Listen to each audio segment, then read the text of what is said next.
আসসালামু আলাইকুম ওরহমতুল্লাহি ওবরাকাতুহু। সম্মানিত দর্শক শ্রোতা, আজ আমরা রাসূল করিম সাল্লাল্লাহু আলাইহি ওয়াসাল্লামের চুল মোবারক কেমন ছিল এ সম্পর্কে আলোচনা করব। প্রথম আমরা হাদিসটা পড়ছি।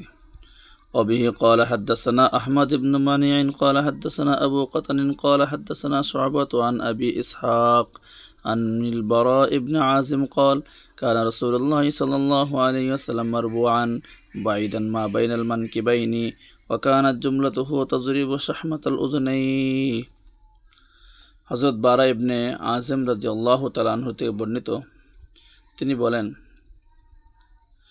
কানা রাসূলুল্লাহ সাল্লাল্লাহু আলাইহি ওয়াসাল্লাম মারবুআন, রাসূলুল্লাহ সাল্লাল্লাহু আলাইহি ওয়াসাল্লাম মধ্যম আকৃতির ছিলেন। অনেক লম্বাও ছিলেন না, খাটোও ছিলেন না, মধ্যম আকৃতির ছিলেন। বাঈদা মা বাইনাল মানকিবাইনি, তার দুই কাঁধের মধ্যবর্তী স্থান এটা একটু প্রশস্ত ছিল, একটু বড় ছিল, তুলনামূলক একটু বড় ছিল। ওয়াকানাত জুমলাতু তাজরিবু শাহমাতাল উযুনাইহি, আর তার মাথার চুল এটা কানের লতি পর্যন্ত লম্বা ছিল, মাথার চুলটা কানের লতি পর্যন্ত লম্বা ছিল।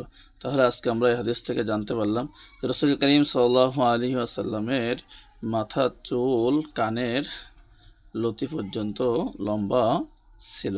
রাসূলুল্লাহ সাল্লাল্লাহু আলাইহি ওয়াসাল্লাম মধ্যম আকৃতির ছিলেন, অনেক লম্বা না আবার অনেক খাটো না, মধ্যম আকৃতির তিনি ছিলেন। আর তার দুই কাঁধটা একটু প্রশস্ত ছিল, মানে সুঠাম দেহের অধিকারী তিনি ছিলেন। আর তার মাথার চুলটা এটা একটু বাবরি চুল ছিল, কানের লতি পর্যন্ত ছিল।